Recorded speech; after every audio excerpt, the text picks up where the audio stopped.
Hello YouTube, it is Jonas Weefield here, and I'm doing my first movie review of all time. And what better movie to do than the original Godzilla King of the Monsters? Now, Godzilla King of the Monsters is not only my favorite movie of all time, but it's probably one of the most well-known monster movies of all time. Basically, it's the Japanese made it, and it was 10 years after the atomic bomb went off. So, well, almost 10 years. And, they wanted to show their destruction and what they've been through. So they basically created a giant monster, which was made from radiation. And he comes out of the ocean, and he evolved from a dinosaur to a giant monster. And the monster's name is Godzilla, which the name Gojira means gorilla and whale, which came from a guy in the studio who they called Gojira. In the original Japanese movie was called Gojira, but the Americans renamed him Godzilla, and that was his more popular name. Even some of the Japanese call him that.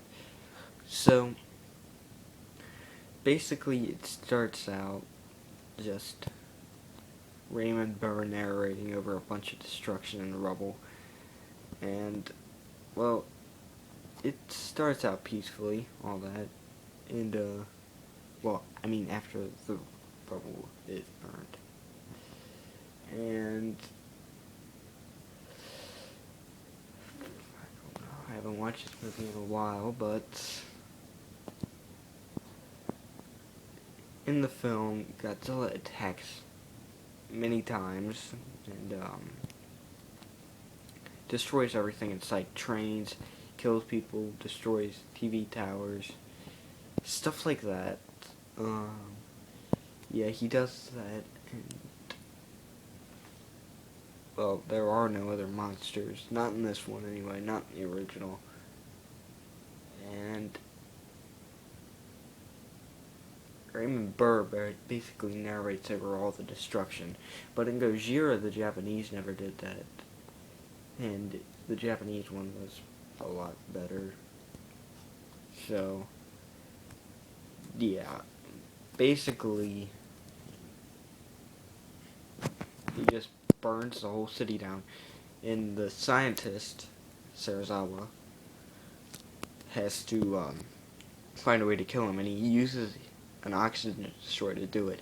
And he tests it out on fish, and it kills the fish, destroying their oxygen, all that.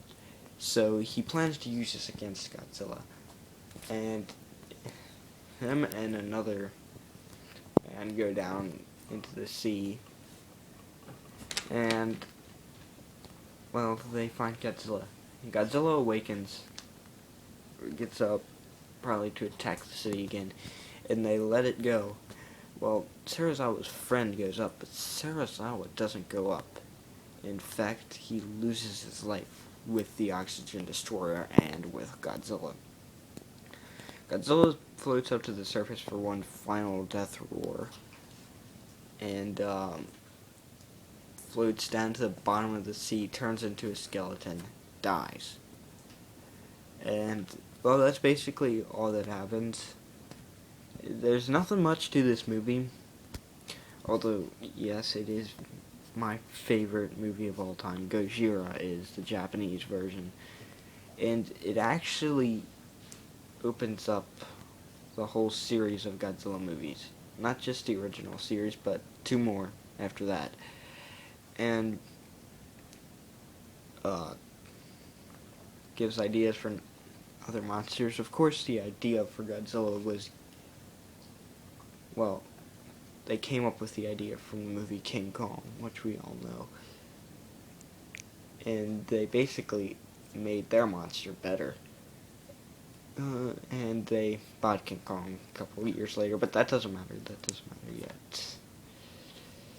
And yes, YouTube is my first movie review and my first ever review as Jonas Weefield. Hope you liked it, and I will be reviewing more movies. See you next time. Goodbye, YouTube.